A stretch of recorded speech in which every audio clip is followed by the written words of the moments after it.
Damn it. Hi everybody, this is Brandon. And Brandon. Welcome to the first All Around Gamers video blog and podcast. Today we're going to be talking about a couple different things about the history of All Around Gamers and what it became and what it was before. Here's Brandon.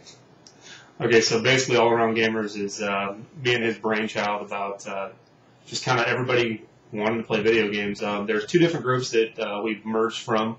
One was Brandon C3, the other one is Omaha Gamers, which is a group of, used to be about 40 people, but it's actually grown pretty big on a Facebook page, so if you guys want to go check that out, you can. It's kind of our casual thing now, and Brandon's going to tell you a little bit about C3. C3 used to be a clan of mine that I owned. It started back in 06. It was actually quite a big clan. We got up to 100 members, active members, and then things just went sour with the members, and it was bad. That's all I can say. And so I made something that wasn't a clan. I wanted a community gaming site, and that's what we made. And he'll talk a little bit about OG now, too. OG was, it was a fun group. It was a good group of guys, and a couple things just personally went sour, and I'm not really going to get too much into it. But what's really emerged is a great, me and him have really decided that we're going to really try to make this a great community, do what we can to make sure that, you guys are informed on what's coming out.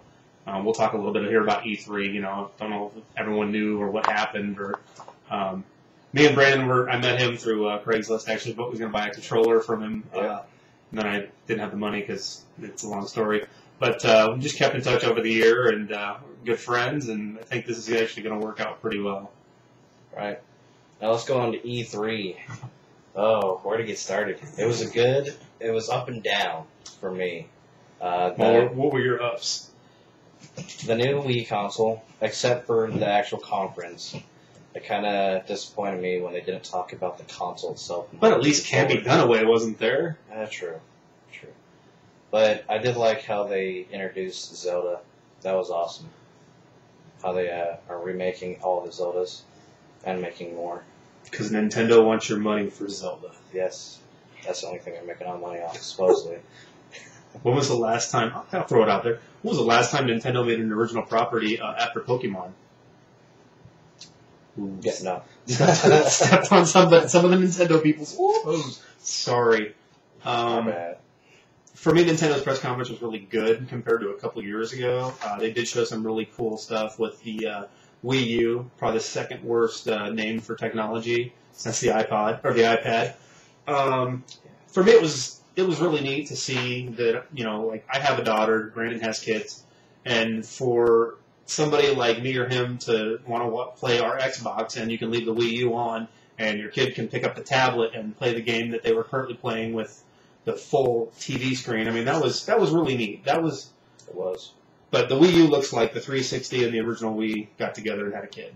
Yeah, pretty much. And they said that, I guess it's now coming out that they said that the Wii is only going to be able to use the one tablet controller, which I guess will keep prices down. I guess if you buy a Wii U and you won't be able to have two, but it'd be nice to have two controllers. I think Nintendo's. We'll see what Nintendo does. They really need to get aggressive with their internet connectivity, and the friend code thing needs to go bye-bye. Especially with PlayStation and Xbox Live. Speak of PlayStation, what a terrible press conference. Sad. The only thing that saved that thing was the Vita, which third worst name for any type of video game peripheral. Yeah, pretty much. But I mean, definitely a great way to show off something that was really different compared to the PSP, which was dead in the water from day one, in my opinion. It was pretty terrible. I actually owned one and traded it in. It was nothing that was really all that surprising to be great. Yeah. Microsoft. That was a good conference. It was pretty good, except for the up and down. Well, it was up and down. I mean, you had a couple good things. The Modern Warfare 3 stuff was good. You knew that was coming. Yeah. Microsoft had no surprises, really. I mean, we knew Halo Anniversary was coming. I mean, that was the worst kept secret on the internet. But Halo 4 was a nice teaser. Finally. Yes. Except for Spartan kind of looked a little off. Just a little. Master Chief looks a little different. If you haven't noticed, go back and slow-mo it. He's got a different-looking suit. He looks like he's a linebacker now, like Brian Urlacher's in the suit or something. I don't know. Kind of like they went with Epic's design. Bulky. Gears of Halo. Oh, The one thing that would be a problem child right there. the one thing you guys can guarantee, you hear it first from anyone. I can guarantee you there will be a Halo 4 beta, because with a new studio taking it over, the fan base is so hardcore about Halo and what we love and what we don't love that if they don't do a beta, it could get ugly. Yeah, people will slaughter the game even if it is good, because there's a lot of people that hate Halo. So we're not one of them, obviously. No, not at all. But I got Spartans next to me. We love Halo. It's the continuity in the universe, and I think Frankie O'Connor and the team at 343 Industries will do a good job. Exactly. Overall, E3 was kind of like C+. Yeah, Probably could have been a little bit better. Like I said, not a lot of exclusive surprises. Years ago, we got Final Fantasy was coming to Xbox, and last year we had Gabe Newell coming up from Valve to do the Sony thing. But this year it was just kind of like, oh, well. And, this is kind of like that calm before the storm. Maybe like next year, a lot of companies will be announcing. I'm pretty sure Microsoft will be saying something about their new console. I mean, it's got to be somewhere there. Oh, yeah. Xbox 720. 720 or Nextbox or, Oh, man. So, is there anything you've been playing, reviewing? I've been playing Alice. Yeah. It's an awesome game. I'm going to be putting a review up when I get a chance. So it's no break. Yeah, no, it's a great game. Except for the one that they merged the first game into it. If you buy it new, you get the first game out of it. And it's not that great. Not for today's technology. No. That's one of the things, like, with Halo Combat Evolved is... I got a friend of mine, he's actually not too thrilled about, and you know who you are, Jason, that you're not too happy with the fact that they're not bringing the multiplayer originally ported over from the anniversary. And I guess what basically they said is they can't do it. With the 3-shot pistol, it's too overpowered and it wouldn't be fair on Xbox Live. And I wholeheartedly agree. We had a LAN party about 2 weeks ago, and basically the 3-shot pistol was ridiculous. Yeah. It was spawn die. I had the shotgun here today. No. Another game review I'll be getting up is going to be Duke Nukem Forever. Yes, I'm going to start Nukem that up too. Yeah, but you pretty much could already know what it's all about. Duke just won't die. Tell people.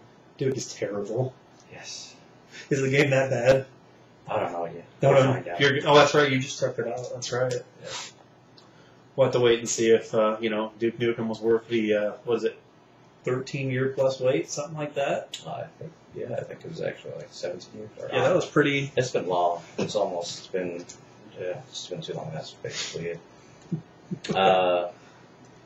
What have you been playing lately? I've been playing a lot of Halo because I'm a Halo fanboy, and I've been really getting to be an achievement person. But sure. Huh? If No, I don't like Halo. It's horrible. On podcast, he's definitely wearing a Master Chief shirt from Halo 3. Yeah, exactly. I've been playing actually Infamous 2, and I'm a little disappointed with the fact that the character's voice is a little different. It kind of throws me off a little bit. I really liked the first one. I really thought it was good. It's really of a hard game, the first one was. This one is a lot more easy, I think, with the way that Cole controls his powers, and I don't know. I'm finding it to be a fun game. I like it. It's not something I'm gonna praise like I did the first one. The first one was definitely something that was really unique, especially when it came out against Prototype. And Prototype was a terrible game, so we'll have to wait and see. I'll definitely put a review up for that when I get that up. Let's talk about some games that are big titles from E3. Call of Duty. If you guys see any No. Yes. Not Call of Duty. Call of Duty right there. The scope and the single player looks pretty awesome. How you can go from mid-range to long range. I like that. That's going to be pretty awesome. The gameplay itself, of course, looks pretty epic. But we'll have to see when it comes But do you think it looks like Call of Duty 2.5? I don't know. No? It looks good. I mean, don't get me wrong. This whole Call of Duty Elite thing, I don't know about. We'll have to wait and see if it's really going to be Bungie.net with a price tag. Yeah, that's actually what it is. I mean, if you really look at the stats and what they've showed, it looks just like something straight on Bungie.net.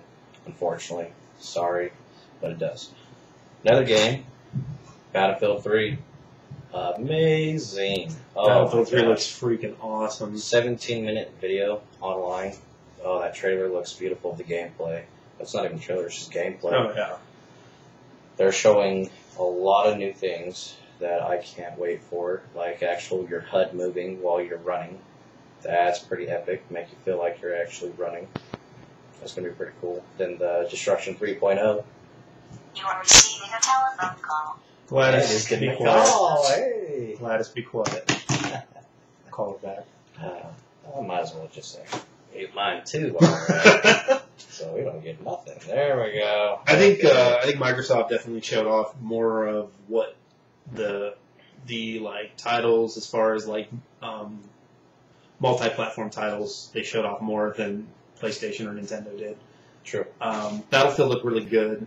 I mean, if you're a Battlefield guy, you're definitely going to buy it. There's no really convincing you. The Call of Duty people are the ones you're going to have to convince because Battlefield's more of a slower type of game. Call of Duty's more in your face, depending on how you play it.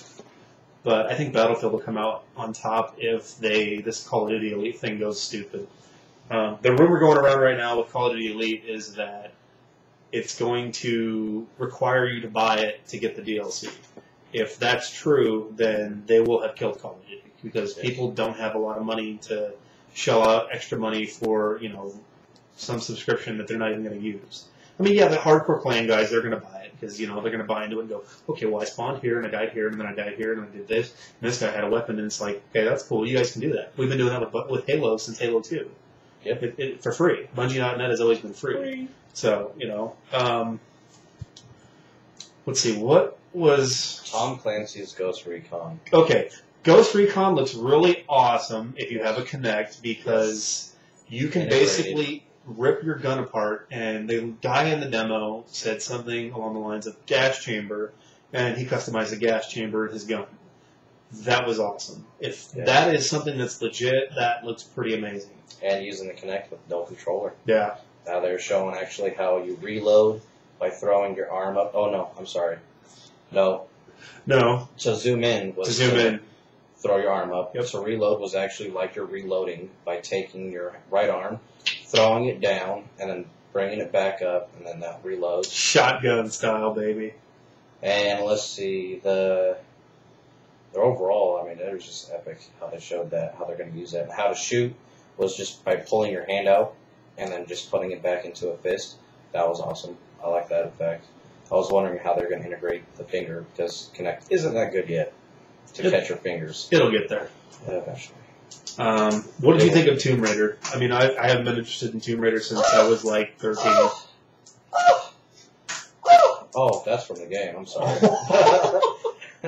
That's all I heard. Unfortunately, I don't know. that was too horrible. I think I would rather play Uncharted 3, even though that looked really dated for the graphics and the technology. But And just hearing her moan through the whole thing, I thought I was watching a porno. And I was worried about my kids coming in and saying, "Daddy, what's that?" what are you watching? Laura Croft. Yeah, Laura Croft. Who's Laura Croft? It's a good idea to reinvent the franchise. I think it's just too little too late for the franchise. I think they're trying to get the Uncharted people and, those Indiana Jones wannabes to, dive back into the Tomb Raider franchise, but we'll see what happens. What else did Microsoft, besides, before we get casual, because it was like Nintendo's casual corner with a lot of the Kinect games. Forza 4 looked really good. They showed some stuff for that. Forza people definitely shouldn't be worried about that game. That is the definitive racing game.